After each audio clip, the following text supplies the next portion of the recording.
High quality goals, 2 vital goals as well. How big a win have they just earned your team? Yeah, it's a good win for us today. Play away and second game in a row as well. You need to win every game now. It's a tough team, to be fair. They play a really good game, and yeah, you like West Ham though, don't you? Sorry, you like West Ham. Not tough for you. Yeah, I like them. I think I scored a few goals against them, but it's a tough team. They are in a good position this season. So yeah, we just need to carry on and keep winning. Did you feel a little bit of extra responsibility today? No Sadio, Firmino on the bench as well.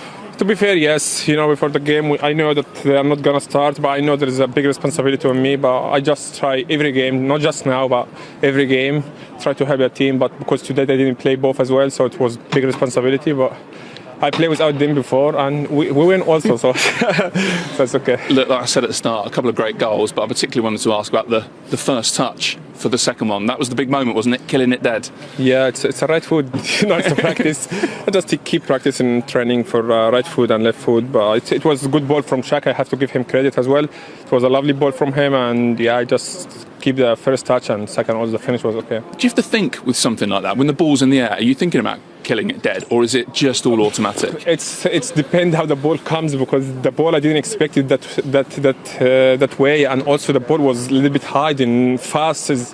It's a great ball from Shaq. I want to just give him credit for that. But when the ball was coming, I was just expected if it's a little bit short, I have to take it with the left. But the ball was exactly in my feet, so just one touching it with the right and finish.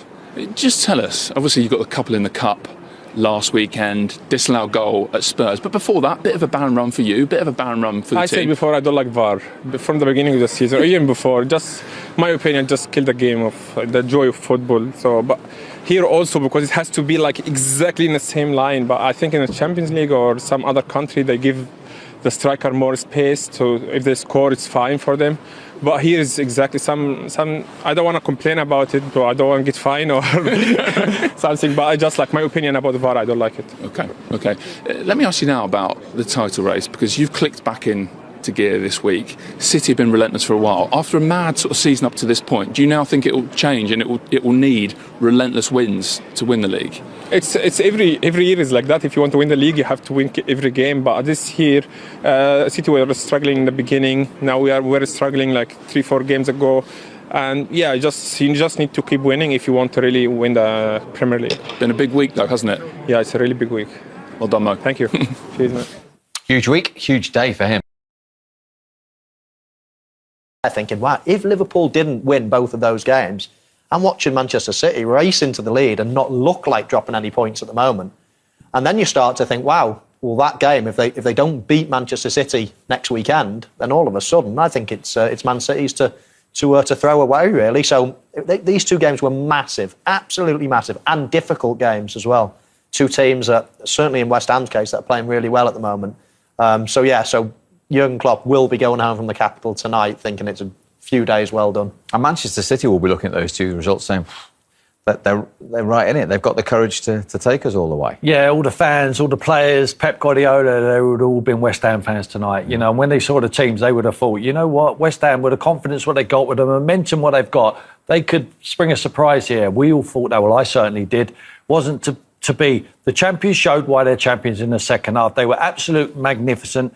And it was because of one man who started it, and that is Mo Salah. He really stood up. The other two were missing today. He stood up to him. But before he finished that first goal, there was a little subplot because James Milner was substituted by Jurgen Klopp. What did we make of this? It was brilliant, wasn't it? You can tell he's not happy. So Jurgen Klopp, great man management. And me and Tim were chatting about it. Look at the way he just stares at him, doesn't he? James Milner, wherever his face goes, his eyeballs are just fixed on him. He really wants to hear that. Doesn't quite agree with the answer, but then he gets the right response and the right answer. Curtis Jones comes on. 34 seconds later, he wins the ball back for the goal. He does. He wins the ball back and drives as well. Drives forward. This is what attracts players to you. It makes things happen when you run with the ball. He gets into areas where it's dangerous and...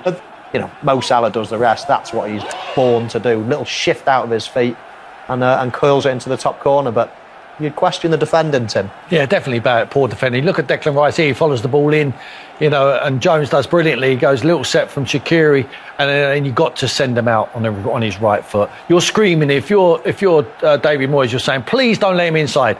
Get bodies inside him. Show him onto his right foot. Oh, too late. It's easier said than done. I know that, and it's easy sitting here saying it. But he's a little magician, and that's why he's a top scorer in the Premier League. That is an absolute exquisite finish.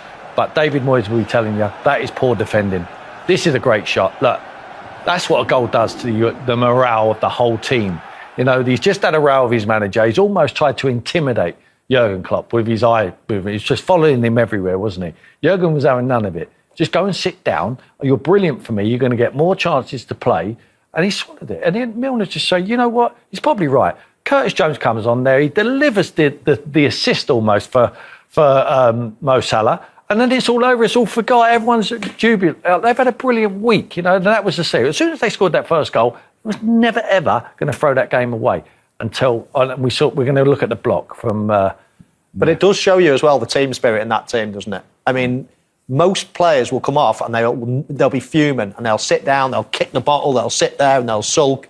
But that team spirit, there's something special there where you can actually swallow your pride, go back to your manager with a smile on your face and say, fair enough, good decision. That takes something. And that's why he's the manager. But that's the player's point of view. Did you have any debates with players that you brought off like that in your managerial career? Quite a few, actually. Yeah, quite a few. Not as public as that. I just say, listen, you only do it for a reason because you want the team to win. You think it's the best for the team. There's nothing personal, towards them. And the players have got to realise that. And I think they respond. They know he's an honest man. I mean, he's doing it for a reason because he thinks Jones can give him a spark of energy, and I think he absolutely did that.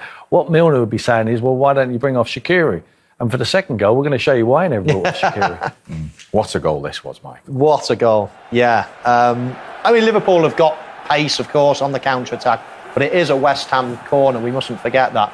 Great switch of play from Trent into the space. And here I'm expecting Shaqiri to take a touch, maybe take another touch. All of a sudden, he sees this run of Mo Salah's, and yes, it's great. Yes, this is a great ball by Trent, and it's an even better ball by Shaqiri. But the star of the show, the touch of the show, is this, what he does with his right foot. How difficult? I mean, extremely. When the ball just bounces in front of you, on your weak foot, and you've got to take such a tight touch. I mean, a big touch here, the keeper picks it up, says thanks very much. So you've got to get a real tight touch in, and then sort your feet out to flick it with your left. Touch and flick. Yeah. It's sublime. That is. He's made that look easy, and I can guarantee you, 1 in 100 players in the Premier League could have done that. If he had the chance again, I'm sure he'd do it again. He's just got so much quality in front of goal. He's done it before in that fixture, hasn't he? In similar fashion.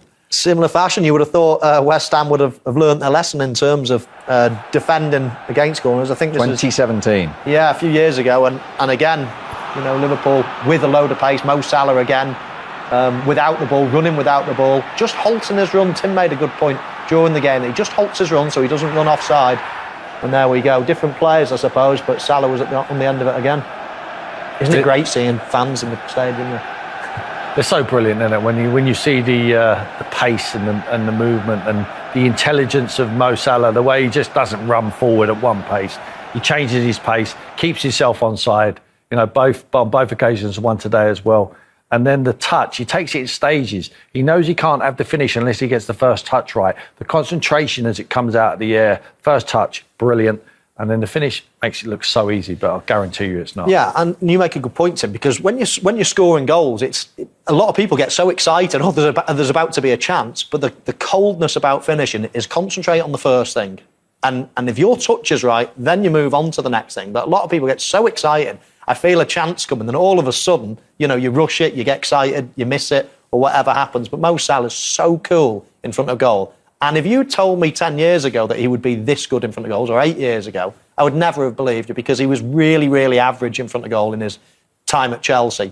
Developed a lot at Roma, and now, I mean, if you where do you put him now? Because that's 4 successive seasons he's hit the 20-goal mark. Yeah. Last person to do that for Liverpool, Ian Rush. Yeah.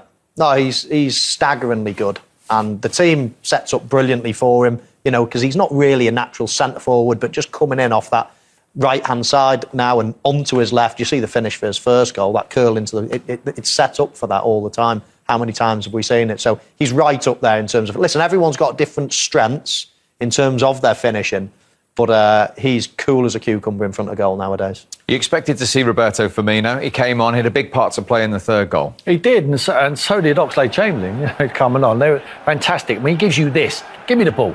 He just fronts it up, like, who wants to play with me? Little 1-2. Declan Rice gets caught out again. Oxlade-Chamberlain with a back heel. Fantastic. First time we saw Ronaldo in the box, because he knows he can run beyond, because he knows Bobby's going to look after the ball.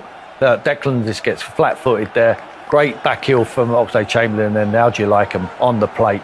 The game over. Again, Tim made a great point at half-time, because midfielders weren't running past the strikers in the first half. And you look at that now, all of a sudden you give it Firmino, people can, he's a safe pair of hands. And you get the likes of Ronaldo in the box. You get the likes of Curtis Jones making runs forward, because he's a safety. And it goes back to the old argument. Liverpool have got so many injuries, and people just think, oh, injured defenders, that means the defence is going to be bad. It's not. It has such a knock-on effect.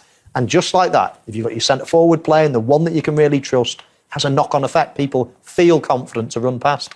The centre-halves couldn't get their clean sheet. It was just a consolation in the end for Craig Dawson, 2 in a week. But did this reinforce what you were saying at half-time, why they didn't have more of this? Huge threat. I mean, it's 2-2 for Dawson now, but they've got so much more. Souček, we said, Agbona, you know, they've got wonderful headers of the ball. Declan Rice there goes for the first one.